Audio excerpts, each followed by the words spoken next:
Olá, bom dia, amigos, irmãos e irmãs. Que a paz de Jesus esteja em você. Estamos aqui para mais esse momento de reflexão, o que eu agradeço imensamente a Deus por isso.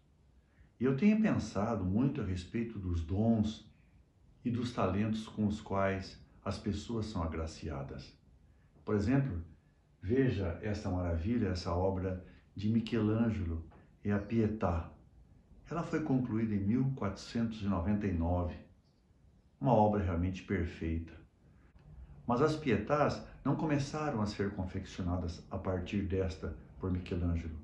Elas apareceram no século XIII na Alemanha e de lá proliferaram por toda a Europa.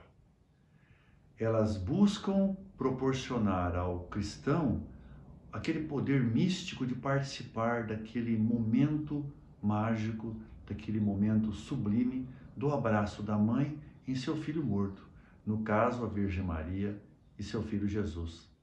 O que também remete ao sofrimento, à preocupação, aos cuidados que uma mãe tem com os seus filhos. Você viu aqui alguns exemplos das Pietás no decorrer dos anos, as maneiras que elas foram representadas em pinturas, esculturas e por aí vai. Mas a Pietà de Michelangelo tem detalhes interessantes. Ela foi terminada quando ele tinha apenas 23 anos, o que o forçou a esculpir no peito da Virgem uma faixa com os dizeres, e eu vou ler para vocês. Michael Angelus Buonarrotus, Florente, Faciem.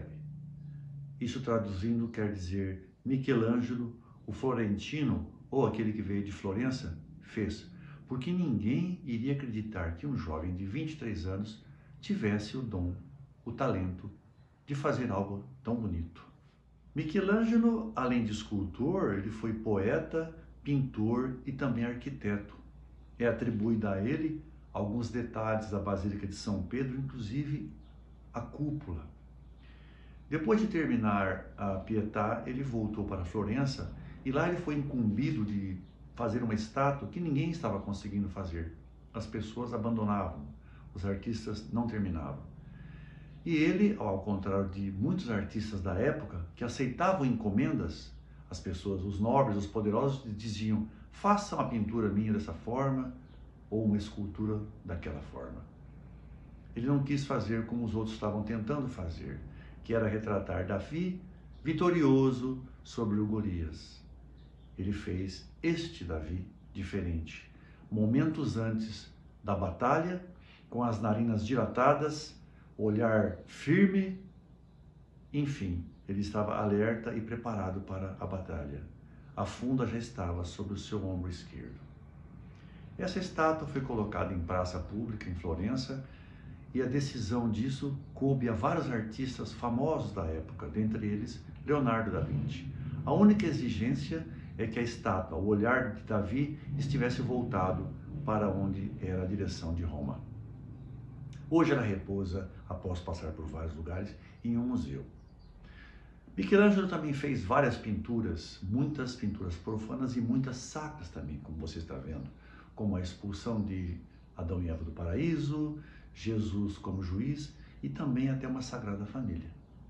Ele, em 1512, ele foi chamado a Roma de novo para pintar o teto da Capela Sistina.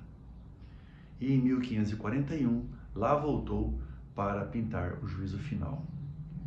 É dele também o detalhe maravilhoso da criação de Adão que está no teto da Capela Sistina.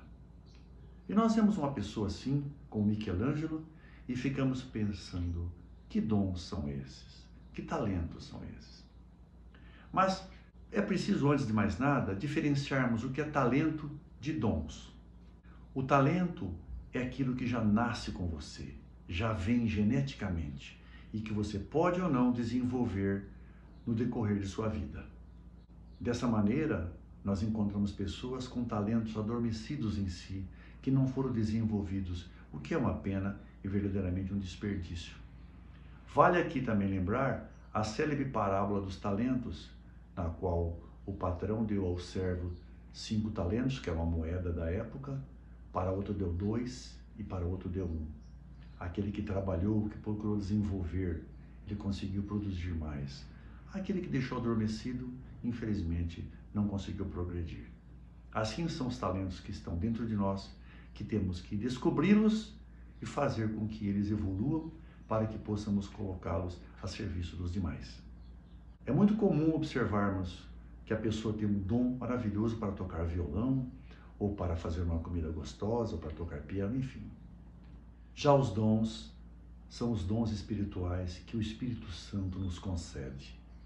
Assim podemos definir nessa frase: os talentos você os recebe quando nasce, e os dons você os recebe quando nasce de novo. E quando nascemos de novo?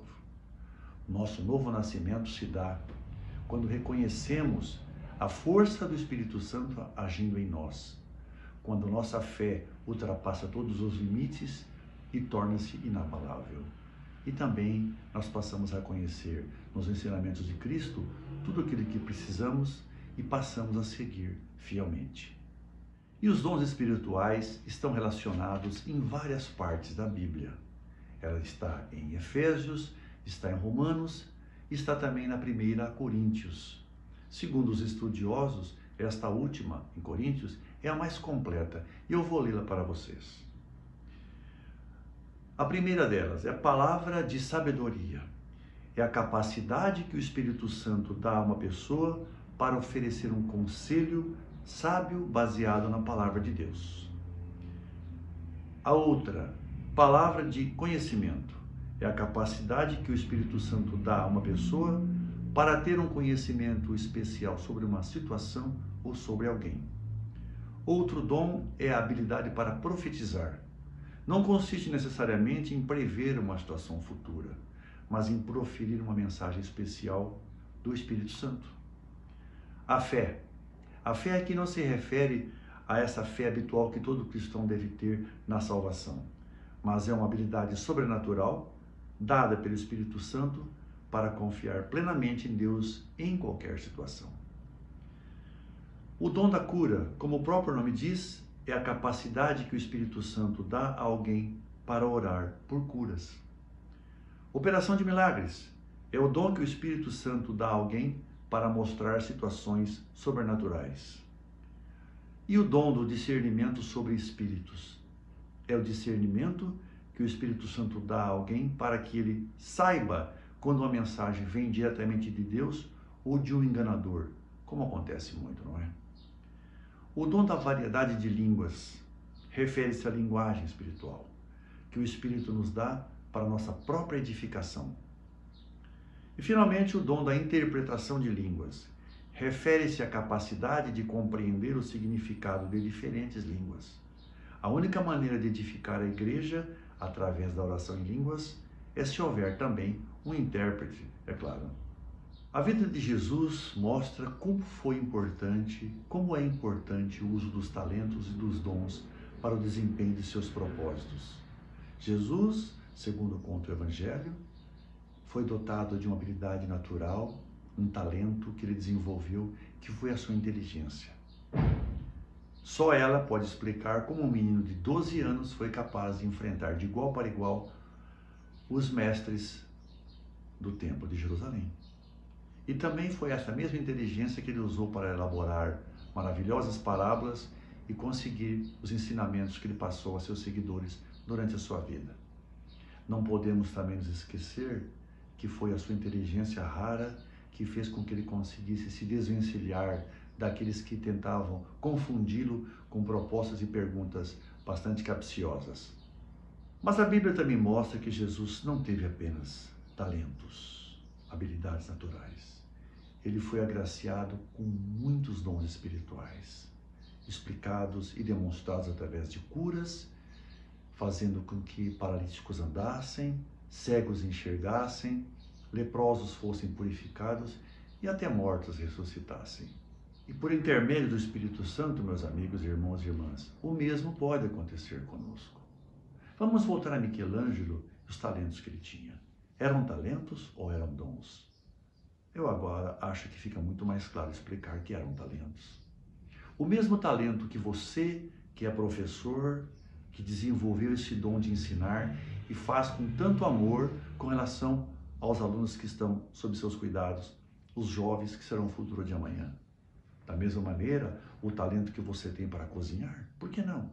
Não é preciso ser um artista dessa magnitude para ter seus talentos reconhecidos. Eu usei apenas Michelangelo como exemplo, como poderia ter usado qualquer outro exemplo. Uma pessoa talentosa qualquer, como nós vemos à nossa volta a todo instante. O importante é que o seu talento seja usado para o bem, para o propósito de Deus. Se você tem um estabelecimento comercial, que ele seja para servir bem e servir com amor. Não apenas com propósitos egoístas de oferecer lucro, que também é necessário, mas o amor e a dedicação e a alegria que você põe na vida das pessoas com aquilo que você faz, com aquilo que é seu talento, é muito importante. É isso que Deus quer de nós. Quanto aos dons, meus irmãos, é preciso ficarmos atentos, pois nós podemos ter algum adormecido que temos que procurar reconhecer e utilizá-los também na obra de Deus. Por fim, meus irmãos e irmãs, eu digo que devemos sempre estar alertas para que os nossos talentos sejam desenvolvidos e colocados ao serviço do próximo. E também temos que estar atentos, pois os dons podem ser concedidos a nós pelo Espírito Santo a qualquer momento. E eles sim também deverão estar a serviço da obra de Deus. É bom sempre refletirmos sobre isso. Fiquem na paz de Jesus. Foi uma alegria estar aqui. Louvado seja nosso Senhor Jesus Cristo. Para sempre seja louvado. Até a próxima, se Deus quiser.